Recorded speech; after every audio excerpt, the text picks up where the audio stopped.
Welcome to Halacha in a Year, where we can get to learn all the most relevant halacha through the prism of the Kitzur Shulchan Aruch. You are listening to Rabbi Ya'akov Trump. This year is kindly sponsored by the Moshe Group and CA in zechus of Rivka Biela, bas נחמה Shifra, and in honor of Rabbi Trump.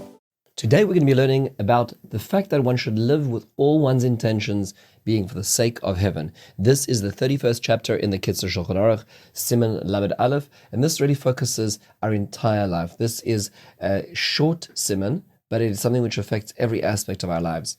The Gemara tells us in Brachos Adav Samach Gimel Amud Beis that Ezu Parsha Katana Shekol Gufei Torah Toluyim Ba. What is a short section of the Torah on which everything else stands? And he quotes the pasuk, B'chol derachecha da'ehu. In all your ways, know him. That means to say, all parts of one's life, one's eating, one's drinking, one's sleeping, one's walking, one's speech, one's waking up, one's going to sleep, one's marital relations, all these actions have to be for the sake of heaven. Let's just jump straight in. How can my eating and my drinking be for the sake of heaven? After all, am I not just filling my gullet, a very physical activity? How is that supposed to be for the sake of heaven? So the Kitzur points out, of course, this is not referring to the fact that one's not supposed to be eating unkosher food. That is not part of B'chol derachecha da'ehu. That is avoiding Yisurim, avoiding transgressions, which is a very serious and important matter. But that should be obviously by itself. That stands by itself. This is not this mitzvah. We're referring over here to a person who is eating something which is allowed, but how one eats it. Is one consuming it just because of one's own enjoyment? Is one consuming it like a dog or a donkey? That's the way he is describing it. Or is one eating it like a human being who's doing this for the sake of heaven? I remember that when I was growing up, my grandmother had a dog. It was a Ridgeback, a cross between a Ridgeback and a Labrador. And 5 o'clock every evening, she would have her evening meal. Her name was Samantha. And when Samantha would eat, the moment the food would come out, actually half an hour before the food would come out, she'd be running around. When the food would come out, it would go into a bowl, and she'd stick her nose in, and for 5 minutes solid, without stop, she would just be eating. And the food would go everywhere, and she would eat everything, and then she would eat everything around the bowl. So if we're eating like that, like Samantha, then that is not the way that we're talking about over here. The Kitzur describes that people who are of pious nature actually say before they eat, I'm trying to eat and drink, in order that I should be strong enough to serve my Creator. That now realigns one's eating, not just as a physical pleasure, but as something which is there for one's mission.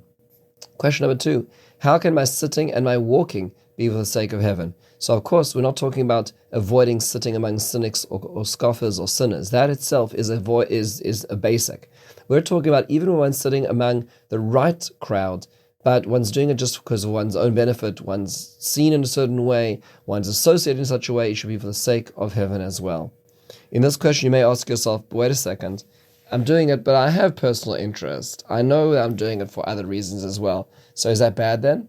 So the answer is that we understand that mitoch shelo lishma bo lishma, that even though sometimes we have ulterior motives, doing the right thing is more important than not doing the right thing, even if one does not have optimal intentions at the beginning.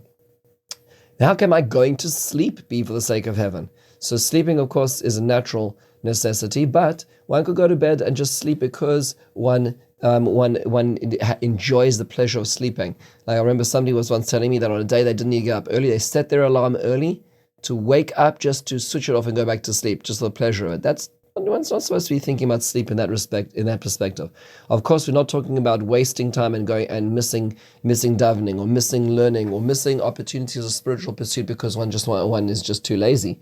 We're talking about over here where one actually thinks about one's sleep. One says Kriya Shema Alameta before one goes to sleep. One says that their sleep is going to be recharged. Thank you, God, for the opportunity of being able to refresh, to be able to metabolize the enzymes in one's brain, to be able to have the freshness and the restart the next day, to be able to start off with that new energy. That's what one's trying to do. How can one's marital relations be for the sake of heaven? So again, the Kitzur points out we're not even addressing forbidden relationships. Those are averos. Those are sins.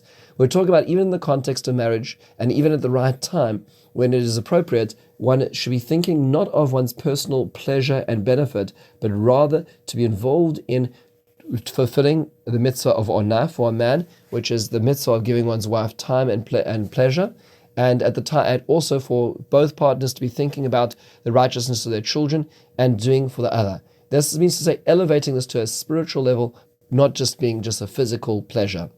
How can one's speech be for the sake of heaven? So in this respect, of course, we're not talking about using one's speech to defame, to slander, to gossip about other people. That itself is its own prohibition. We're talking about neutral speech.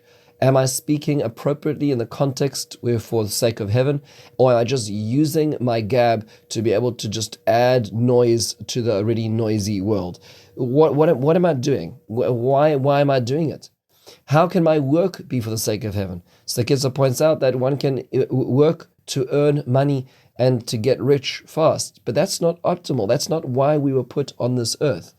It is better to be able to say that one is opening a business, one is working with the intent of supporting one's family, to give tzedakah, to learn Torah, and even having a business which is going to be the context to give other people jobs. I know someone who makes it his business to ensure that he will make sure there are jobs for people who need jobs. That's his business. His business itself is actually a chesed vehicle. That's an amazing thing. All your actions, even your work, is for the sake of heaven. This all sounds very demanding. I mean, it sounds like now the Torah is making demands of me, not just in the shul. So what is the point of all of this? So the point of all this is that the Torah does not just govern the shul and Shabbos. It's not like Mendelssohn once said that be a Jew in the home and a mensch in the street. No. Torah is a guide for the way one lives one's entire life. Because if Torah was only about being in the synagogue or being on Shabbos, then in a certain sense that's a fraction of one's life, and it's not real. It's just the way one behaves in certain spiritual contexts. The Torah actually governs the system of how we live day to day, minute to minute. It is from the bedroom to the boardroom and everything in between. And therefore it governs all of that. And if one's able to take those values and to bring them down, to distill them into the experience of real life, then that person is really living the godly life they are meant to lead. This is why this is an incredibly important Siman. Have a wonderful and meaningful day.